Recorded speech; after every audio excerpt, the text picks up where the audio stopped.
유란노 이야기 성경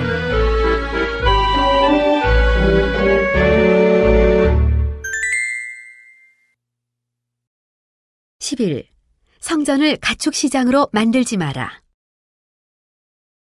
요한복음 2장. 예루살렘에서 축제가 열리자 이스라엘 곳곳에서 많은 사람이 모였어. 예수님도 제자들과 함께 그곳에 가셨지. 사람들로 북적대는 예루살렘에 가신 거야. 예루살렘에 도착한 사람들은 먼저 성전에 들러서 기도하고 하나님께 제물을 드린단다. 부자들은 양이나 소를, 가난한 사람들은 비둘기를 가지고 와서 하나님께 제물로 드리지. 사람들은 짐승을 끌고 와서 먼저 제사장에게 간단다. 제사장은 성전에서 일하는 하나님의 종인데 하나님께 제물을 드리는 일을 도와주지. 하나님께서는 제사장만 그 일을 하라고 명령하셨어. 제사장은 짐승을 죽여서 제단 위에 올려놓는단다. 그리고 짐승이 잘 타도록 제단 밑에 불을 피우는 거야. 그러면 연기가 하늘로 올라가겠지? 이렇게 양이나 소나 비둘기를 불에 태워 연기를 하나님께 올리는 것을 제사 드린다고 해. 이런 축제 때면 사람들은 너도 나도 하나님께 제물을 드리고 싶어 하지. 그때는 일이 너무 많아져서 제사장 한 명으로는 어림도 없지. 그래서 많은 제사장이 도와줘야 해. 어떤 사람들은 제물로 드릴 짐승을 집에서부터 끌고 오기도 해. 또 어떤 사람들은 예루살렘에 도착해서 사기도 하지. 하나님께서 그렇게 해도 된다고 하셨어. 또 그게 훨씬 쉽기도 하거든. 하지만 하나님께서는 짐승들을 성전 바로 옆에서 사고 파는 것은 좋아하지 않으셨어. 소나 양, 비둘기는 예루살렘의 다른 곳에서 사고 팔 수도 있잖아. 그런데 상인들은 성전 바로 옆에서 장사했단다. 그곳이 장사가 훨씬 잘 될 거라고 생각했거든. 상인들은 소와 양을 담장에 묶어놓고 비둘기는 새장에 가둔 채 장사를 했지. 그러니 얼마나 시끄러웠겠니? 소들은 음메 음메, 양들은 매, 새장 안에 갇힌 비둘기들은 이리저리 파닥거리며 구구구. 그 와중에 상인들은 가축을 사라고 고래고래 소리를 질러댔지. 성전 옆이 완전히 가축 시장이 된 거야. 이게 말이나 되니? 성전은 하나님의 집인데 성전에서 이렇게 소란을 피우다니 말이야. 이것은 절대로 경건한 행동이 아니지. 성전에서는 모두 조용히 해야 해. 성전은 하나님께 기도하고 제사하는 곳인데 소리를 지르고 시끄럽게 하면 다른 사람들에게 방해가 되겠지? 예수님도 제자들과 예루살렘에 도착하시고 나서 기도하기 위해 성전으로 가셨어. 소 사세요! 비둘기 사세요! 소리 지르는 상인들 옆을 지나시게 되었어. 소와 양들 사이를 지나고 구구하고 울어대는 비둘기들 사이를 지나셔야 했어. 그러다 화가 나신 거야. 예수님이 화가 나실 만도 하지 않니? 감히 여기에서 장사를 하다니. 성전은 내 아버지의 집이야. 그런데 상인들이 가축 시장을 만들어버렸어.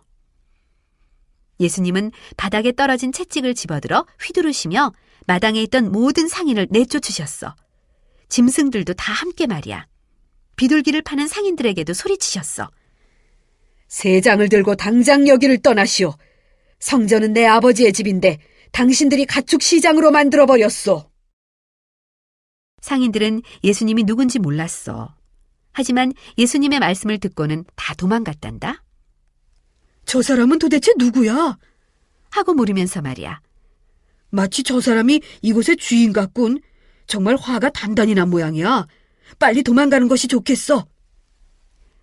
제물을 준비하고 있던 제사장들은 짐승을 끌고 도망치는 상인들을 깜짝 놀라 쳐다보았단다. 성전에서 이야기를 나누고 있던 율법학자들도 달려왔어. 무슨 일이 일어났나 보려고 말이야. 모여든 사람들은 예수님을 쳐다보았지. 손에 채찍을 들고 화가 난 채 서 계신 예수님을 보았어. 성전이 다시 조용해졌으니 제사장들이 좋아했을까? 아니란다. 오히려 그 반대였어. 제사장들은 자기들이 성전의 주인이라고 생각하고 있었거든. 그런데 갑자기 예수님이 주인이 되셨어. 모든 사람이 예수님이 시키는 대로 하고 있잖아. 제사장들은 예수님을 시기하는 마음이 생겼어. 아니, 저 사람이 누군데 주인 행세를 하는 거야? 하고 수군거렸단다. 성전의 주인은 누구시지? 그럼 바로 예수님이시지. 예수님은 하나님의 아들이신걸. 그런데 제사장들은 그것을 이해하지 못했어. 율법학자들도 역시 예수님을 시기했어. 예수님이 하나님과 성경에 대해서 이야기를 해주실 때 사람들이 얼마나 좋아하는지 알고 있었거든. 율법학자들은 그것이 못마땅했지. 사람들은 우리가 하는 말을 들어야 해. 우리가 하나님에 대해 훨씬 많이 알고 있어. 저 예수보다 말이야. 라고 말했단다. 안타깝지만 율법학자들도 예수님이 하나님의 아들이라는 것을 이해하지 못했어. 다행히 율법학자 중에 예수님을 시기하지 않는 사람이 한 명 있었어. 니고데모라는 사람이었지. 예수님은 하나님과 성경에 대해 정말 많이 알고 계셔. 나보다도 훨씬 많이 알고 계시지. 나중에 예수님을 한번 만나 이야기를 나눠보고 싶군. 그런데 다른 율법학자들이 그걸 알면 화를 내겠지. 하고 니고데모는 생각했단다. 어느 날 밤 니고데모는 예수님이 계신 집으로 몰래 찾아갔어.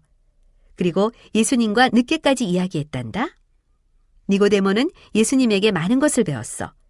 예수님과 이야기하는 것이 무척 즐거웠지.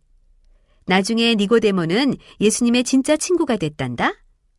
그때 니고데모는 다른 율법학자들에게 자기가 예수님을 사랑한다는 것을 자신 있게 말하게 되지. 지금은 니고데모가 두려워하고 있지만 나중에는 아주 용감해진단다.